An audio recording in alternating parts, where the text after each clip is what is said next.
আপনার ভোটের মাধ্যমে 5 বছরের জন্য নেতা নির্বাচিত হবে। আপনার অধিকার আপনার কাছে দেওয়ার জন্য তারা কাজ করবে। এখন দুনিয়া লুবি, চুর, বাটপার, আপনার প্রণোদনা খাওয়া লোকগুলো, রাষ্ট্রের জুলুম নির্যাতনকারী চাঁদাবাজরা একদিকে আছে। 11 দলের নেতৃত্বে আল্লাহ বিরু আপনার হক প্রতিষ্ঠার জন্য, দিন প্রতিষ্ঠার জন্য, সত্য প্রতিষ্ঠানের জন্য আরেকটা শক্তি একীভূত হয়েছে। আপনি মুসলিম হিসাবে এমনকি ভিন্ন ধর্মের ভাইদের কথা বলবো, আপনাদের দায়িত্ব কি এ ধরনের 18 মার্চ যারা বলছেন এই দ্বিতীয় স্বাধীনতা হওয়ার পর যারা লুটপাট করছে, বাজার দখল করছে, চাঁদাবাজি করছে, প্রকল্প নাম করে পুরা টাকাই তারা খাচ্ছে, তাদেরকে ভোট আপনার আমানত দেওয়া দরকার। আমরা বাধা দিতে পারি। 18 মাসে আমার এবং আমার সাথে 11 দলের জামাত ইসলামী, খেলা মোহাম্মদ মজলিস সহ কোনো মানুষ যদি এই কাজগুলো করে থাকে, আমি আপনাদের কাছে দাবি করতে পারি না। আমি একটা জাতীয় দলের চেয়ারম্যান। আমি যদি এদের মতো লুটেরাদের মতো, সাংবাদিক ভাইরা সাক্ষী আছেন, যদি বিভিন্ন প্রকল্পের অর্ধেক চাইতাম, এখানে মহোদয় বা প্রশাসন, আমি জাতীয় দলের চেয়ারম্যান, নামদালের বাসিন্দা, তারা অবশ্যই আমাকে একটা অংশ দিত।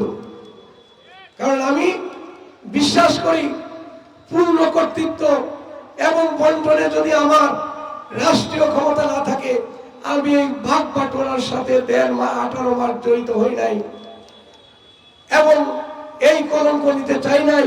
মানুষের অধিকার নিয়ে যেন আমার মাধ্যমে কোনো লোক ক্ষতিগ্রস্ত করে অন্যকে, আপনারা প্রমাণ পাবেন না ইনশাল্লাহ। আমি আপনাদের একটা উদাহরণ দিলাম। নামদালে স্বাস্থ্য 40টা কমিউনিটি ক্লিনিক এবং বেশ কিছু ক্লিনিক আছে, স্বাস্থ্য কেন্দ্র আছে।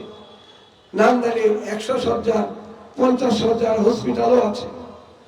আমরা নাগরিক হিসাবে আমি এই 40টা কমিউনিটি ক্লিনিকে পরিদর্শন করেছি। একদিনে একটা ক্লিনিক আমি খোলা পেয়েছি।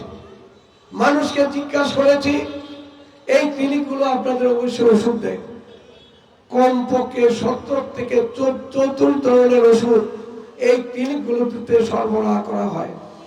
কিন্তু কোনো মানুষ আমাকে বলে নাই এই ধরনের ওষুধ তারাই কমিউনিটি ক্লিনিকগুলোতে পান। এমনকি এই ক্লিনিকগুলো অধিকাংশ সময় বন্ধ থাকে। আমি এটা জানার জন্য বিভিন্ন উপজেলায় এই কমিউনিটি ক্লিনিকগুলো সম্পর্কে জানার চেষ্টা করেছি। আমি জেনেছি অন্যান্য উপজেলায় এই ক্লিনিকগুলোতে মায়েদের ডেলিভারি পর্যন্ত করানো হয়, মায়ের তৃতীয়কালীন সকল চিকিৎসা করা হয়। আমাদের নান্দাইলবাসী তার ছিটে ফুটেও পায় না। একজন এমপি বানাবেন, উনার কাজ শুধু প্রকল্পের কমিশন নেওয়া, উনার কাজ শুধু ক্ষমতা দেখানো, উনার কাজ শুধু সামনে পিছিয়ে হুন্ডার বহন নিয়ে এলাকা চাপিয়ে বেড়ানো। অবশ্যই তা না।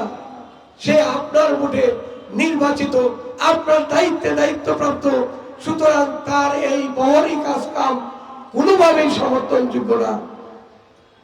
আপনি আজকে ভোটার, আমি ভোট দেওয়ার জন্য হাত পেতেছি আপনাদের সামনে, এটা কি সঠিক? আমি হাত পাচ্ছি ভোট দেওয়ার জন্য, আপনি আপনার কাছে হাত পাচ্ছি। আপনি দাতা, আমি গ্রহীতা হতে চাচ্ছি। দাতা বড় না গ্রহীতা বড় ভাই? দাতা বড়। তাহলে একজন এমপি জনগণের চেয়ে ক্ষমতাবান হইতে পারে?